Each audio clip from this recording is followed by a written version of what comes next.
Assalamualaikum warahmatullahi wabarakatuh. Perkenalkan, nama saya Muhammad Raffi Ali, mahasiswa Universitas Nasional, program studi Ilmu Komunikasi. Kali ini Indonesia digencarkan oleh suatu kasus. Apa sih kasusnya itu? Kasusnya itu adalah penyiraman air keras pada wajah senior penyidik KPK, Bapak Novel Baswedan. Kasus yang sampai sekarang belum menemukan titik terang, kasus yang tidak dilandasi dengan keadilan. Berawal dari tanggal 11 April 2017, seusai Bapak Novel Baswedan menunaikan ibadah sholat subuh di masjid dekat rumahnya, ada dua orang yang tidak dikenal tiba-tiba menyiram wajah Bapak Novel dengan air keras, sehingga menyebabkan cacat fisik permanen pada mata kiri Bapak Novel. Peristiwa tersebut akhirnya dibawa ke ranah hukum, tetapi sampai sekarang tak berujung.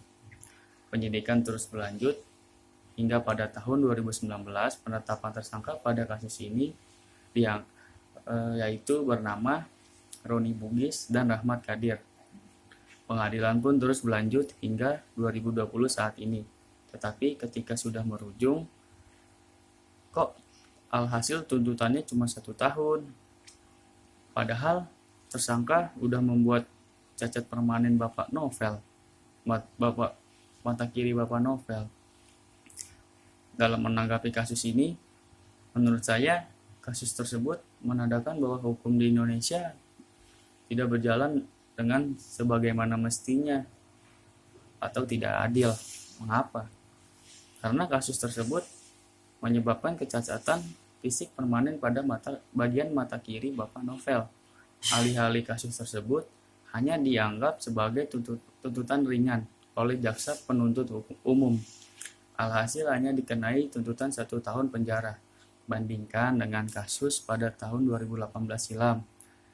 Kasus penyiraman air keras yang dilakukan Rita Sonata terhadap suaminya.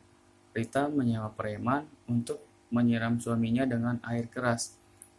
Alhasil Rita dituntut pidana penjara selama 10 tahun. Kok kasusnya sama dengan Pak Novel? Hanya 1 tahun ya tuntutan penjara kepada para terdakwanya. Padahal kasus Pak Novel dengan kasus Rika itu sama atau serupa. Apakah ini adil? Belakangan ini beredar berita bahwa Pak Novel tidak yakin kalau dua terdakwa tersebut ialah pelaku sebenarnya. Terdakwa menjelaskan bahwa ia tidak berencana atau tidak sengaja.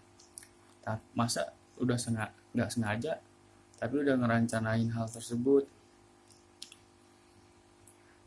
udah melakukan pengintaian terhadap Pak Novel. Banyak saksi penting yang tidak dihadirkan pula pada saat pengadilan tersebut, dan banyak barang bukti yang hilang mengenai hal tersebut. Lalu siapa pelaku sebenarnya? Apakah 2 orang terdakwa tersebut hanyalah sebuah kambing hitam? Kasus ini sangat mempengaruhi publik, membuat publik semakin bertanya-tanya pada kasus ini. Where is justice in my country?